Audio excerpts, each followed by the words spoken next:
Hello friends. तो आज हम लोग बात करेंगे कानपुर यूनिवर्सिटी के एलएलबी के 5th सेमेस्टर के पेपर के बारे में। तो ये पेपर है राइट टू इन्फॉर्मेशन, ठीक है। और ये 3 घंटे का है और 100 मार्क्स का है, ठीक है। तो अब चलिए पेपर के क्वेश्चंस के बारे में देखते हैं।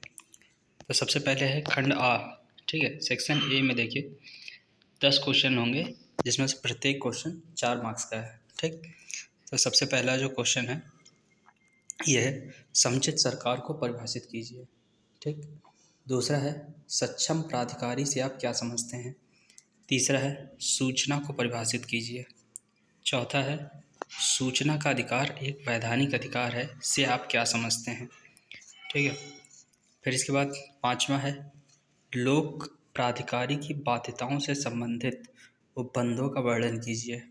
फिर छठा है पर व्यक्ति सूचना से संबंधित प्रावधानों का वर्णन कीजिए। इसके बाद सातवां है केंद्रीय सूचना आयोग के गठन का वर्णन कीजिए।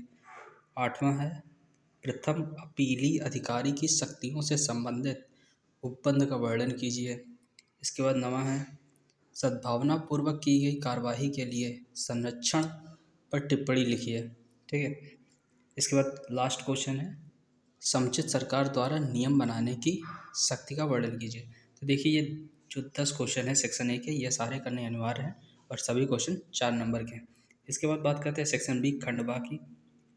तो इसमें देखिए 4 क्वेश्चन होंगे, ठीक है, जिसमें से आपको 2 करने अनिवार्य होंगे और प्रत्येक प्रश्न कितने मार्क्स का होगा, 15 मार्क्स का होगा, यानी कि 30 मार्क्स का आपका खंडबा होगा।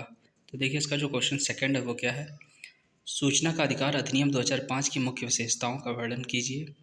तीसरा है सूचना का अधिकार अधिनियम 2005 के अंतर्गत अनुरोधों के निस्तारण से संबंधित प्रावधानों का वर्णन कीजिए।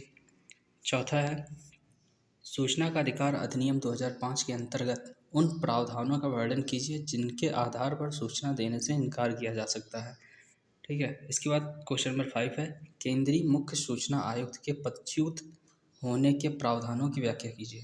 तो ये खंड बा के 4 क्वेश्चन हैं जिसमें से आपको केवल 2 करने हैं।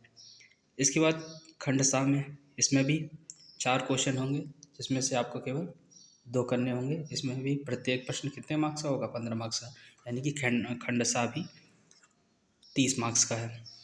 तो इसमें देखिए जो छठा क्वेश्चन है वो है सूचना आयोगों की शक्तियों एवं कार्यों का वर्णन कीजिए। इसके बाद क्वेश्चन नंबर 7 सूचना का अधिकार अधिनियम 2005 के अंतर्गत अपील से संबंधित प्रावधानों की व्याख्या कीजिए।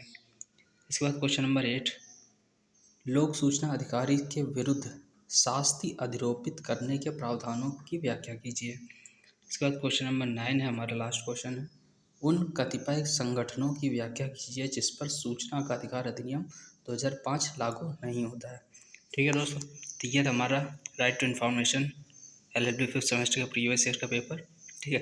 तो ऐसे हम लोग पेपर लाते रहेंगे। आप लोग हमारे चैनल को सब्सक्राइब करिए। धन्यवाद।